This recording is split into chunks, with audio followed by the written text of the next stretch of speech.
So we're here in the vineyard at Dunham Froese Winery, and we're talking with the four partners. On my left, I have Kirby and Crystal Froese, and on my right, Jean and Shelley Covert. Now the one thing I'm missing is the Dunham part. Shelley, perhaps you can answer that for me? Well, the farm started 50 years ago this year, and it was Jean's grandfather and his grandmother that came over from California and started it. Her last name is Dunham, and she did this in her retirement. So we thought we would pay tribute to her and name our portion of the winery after her. Now, I also understand that most of this vineyard is organically grown. Jean, can you talk to me about some of the hardships or lack thereof that may have come about with organic farming for you? We started out thinking we wanted to do something sustainable for our farm and for our future generations.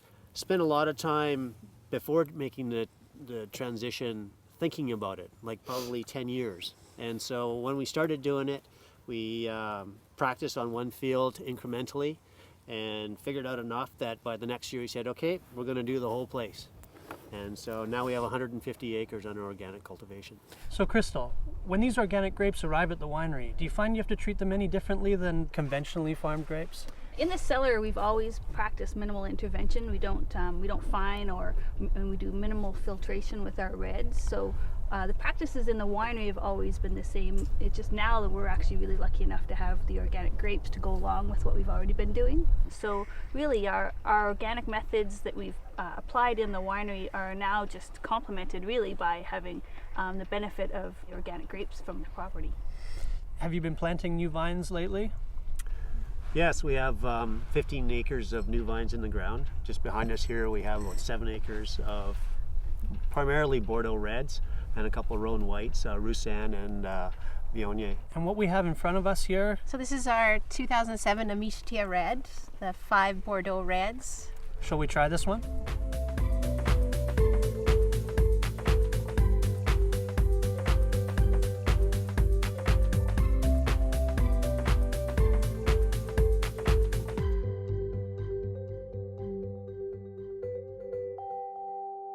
One thing that comes straight away when you have more than one grape in the blend, there's so much more complexity. You begin to taste one, then the other.